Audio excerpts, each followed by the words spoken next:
Bonjour à tous et bienvenue aux Ayons Margeria dans le massif des Bauges. Cette semaine, je vous propose une émission sportive avec de la spéléo. Et puis une fois qu'on aura fait du sport, on ira se restaurer avec la spécialité locale bien sûr, la tome des Bauges. Vous allez adorer ce goût géré.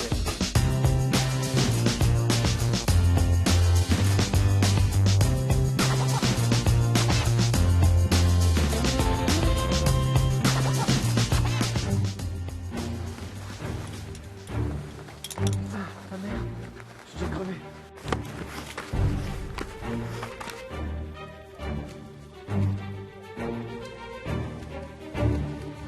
Quand je vous disais tout à l'heure que cette émission allait être sportive, franchement, je ne m'attendais pas à ce que ce soit autant, mais quel bonheur de se retrouver ici en pleine montagne avec vous, Pierre et Mathieu. Bonjour. Bonjour Gérald. Pierre, vous êtes géologue et accompagnateur en montagne. Et Mathieu, vous êtes spéléologue. Alors Pierre, ici, on est chez toi, c'est ton bureau. C'est le bureau. C'est le bureau qui est situé dans la commune d'Ayons-Margeria, sur le massif de Margeria. Et on est effectivement dans un paysage qui est assez remarquable du point de vue de sa géologie et dans un parc naturel régional, Géoparc par la même occasion. Alors qu'est-ce que c'est que ce label? Ce label est délivré par l'UNESCO et il vient reconnaître à l'international la particularité pour les paysages géologiques qui constituent justement le territoire. Ça veut dire qu'on n'est pas n'importe où. Ouais, c'est un domaine qui se mérite évidemment. C'est un domaine qui se mérite. Qui se respecte aussi. Effectivement. Et bien sûr qui se protège. Qui se protège, bien sûr, et que nous faisons visiter sous l'angle de la géologie, mais pour tous les publics. Et la spéléo, Mathieu, c'est avec toi que ça se passe. Oui, tout à fait, on va aller sous terre, c'est mieux pour la spéléologie. C'est un bon début. Voilà. Écoute, je suis déjà équipé, allons-y. Eh ben on y va.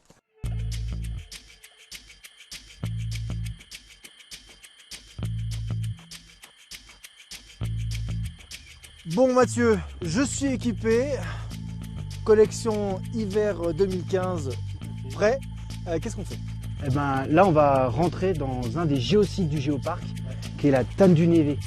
Et on va se promener dans cette Tanne du Névé où il y a la médiation scientifique par panneau installée à l'intérieur. Et suite à la randonnée, on sortira par la porte cochère, une cavité un peu plus loin dans les bois. D'accord, en fait tu me proposes de descendre dans la grotte qui est là quoi. Voilà, Par ce puits. Super. Allez, mets-toi assis dans le baudrier.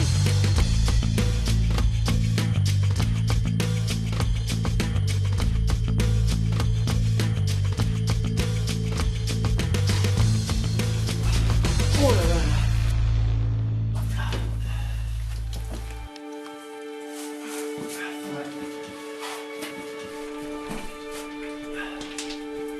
Alors, on commence à rentrer dans la cathédrale de glace. Ah ouais, c'est beau. Ah ouais, c'est beau. J'aimerais bien ça. Ah là.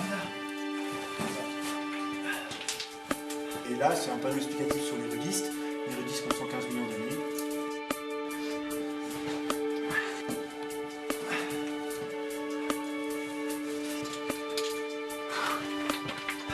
Bon Mathieu, je peux te confier un secret? Oui, vas-y. Je suis fier de moi parce que je la ramenais pas tout à l'heure, je te l'ai pas dit, mais je pensais pas arriver jusqu'au bout. Non, c'est très bien. On est descendu combien de mètres? 12-15 mètres. Ok, et on a marché sur combien de mètres sous la terre? Sous la terre, là, on vient de marcher 50 mètres à peu près. La roche que l'on croise là, c'est quoi? C'est du calcaire? C'est du calcaire. C'est un bon petit calcaire assez pur qui est facile à éroder. Et avec les temps géologiques qui se sont passés, l'eau, au fur et à mesure de son sapement, a érodé cette roche. Alors là, évidemment, on a vu une toute petite partie. Oui. J'imagine que ça s'étend sur des kilomètres. Ah ouais, ça s'étend sur plus de 45 km et il y a plus de 60 km sur le Margeria, sous le Margeria. Sous le Margeria. Combien accessible au grand public? Il y a plusieurs cavités, il y en a sur le Margeria en lui-même, il y a une dizaine de grottes, accompagnées d'un guide évidemment. Bien sûr. Celle-ci, par contre, Tanne du Névé Porte Cochère, peut se faire tout l'été sans être accompagnée avec les installations d'échelles et de passerelles qui ont été mises en place. Venez l'été, venez l'hiver, mais venez faire de la spéléo avec Mathieu. Merci beaucoup Mathieu. Merci. Une petite pause dans ce chalet d'altitude, indispensable pour se réchauffer. Et j'en profite d'ailleurs pour vous emmener au Québec, sur les bords du fleuve Saint-Laurent, pour découvrir une magnifique exposition qui s'appelle Une saison à Québec, un si joli mois de juin jusqu'au 26 avril prochain. Vous allez en fait découvrir les œuvres de l'artiste Denis Clavreul, un docteur en écologie qui est tombé amoureux évidemment du Canada et qui a peint au dernier solstice d'été les rives du Saint-Laurent. C'est absolument magnifique. La ville de Louviers, en Haute-Normandie, vient de lancer un SOS pour sauver les amphibiens. Figurez-vous que les batraciens, au 1er août, quittent leur lieu d'hivernage pour rejoindre les mares, pour se reproduire bien sûr. Malheureusement, pour y arriver, ils doivent traverser des routes et des autoroutes et souvent ils y perdent la vie.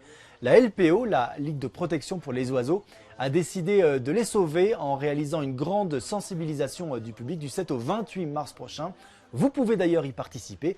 N'hésitez pas à aller sur ushuaiatv.fr, je vous donne tous les renseignements pour vous inscrire. Cette semaine, Louis Baudin vous propose un grand angle spécial Brésil, ville, jungle et désert. Et parmi toute la programmation, je vous recommande tout particulièrement le documentaire Naturopolis qui essaye de nous expliquer comment les villes se réconcilient avec la nature. Il faut dire qu'entre la surpopulation, la pollution et l'élévation de la mer, il était grand temps d'agir. Regardez. Un des éléments intéressants de notre époque urbaine, c'est qu'on est encore en train de réinventer les villes. Nous sommes les premiers à proposer de travailler sur l'environnement dans la favela. On distribue des plantes dans toute la ville. On plantera 24 millions d'arbres. Ce qui était autrefois une décharge est devenu un petit coin de nature magnifique. On veut des fruits, des légumes. J'ai appris à recycler et à faire attention à l'environnement. Quand les gens découvrent la nature, leur stress diminue. On pourrait faire des économies de santé si on faisait attention à la biodiversité.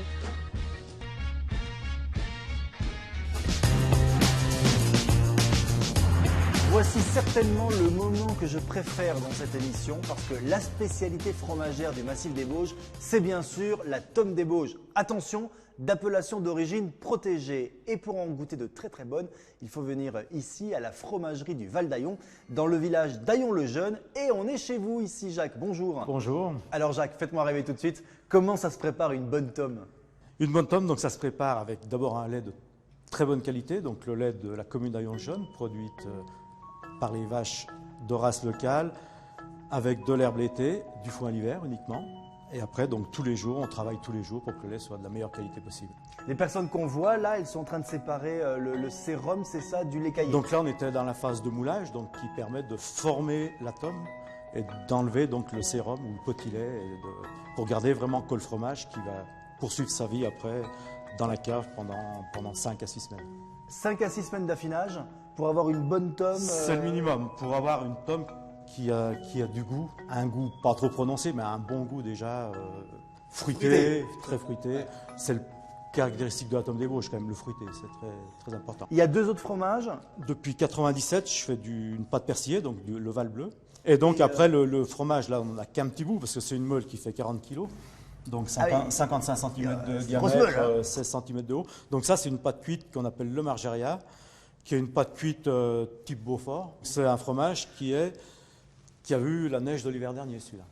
Ah oui. Donc c'est du fromage de février-mars 2014. D'accord. Merci beaucoup Jacques, en tout cas vous m'avez fait plaisir. 23 ans d'expérience ce monsieur dans la fromagerie, autant vous dire qu'il s'y connaît. Et puis évidemment, vous pouvez acheter du fromage et puis visiter le petit musée qui est au-dessus de votre fromagerie. Donc ça décrit tout notre travail. Toute la chaîne de fabrication. Toute la chaîne de fabrication. Bon. Eh bien, la chaîne de fabrication, elle se finit toujours avec un morceau de fromage. Avec une bonne dégustation. Dans la bouche. Merci beaucoup Jacques. Voilà, c'est la fin de cette émission dans le Massif des Bauges. Si vous aimez le ski authentique, n'hésitez pas, c'est ici qu'il faut venir.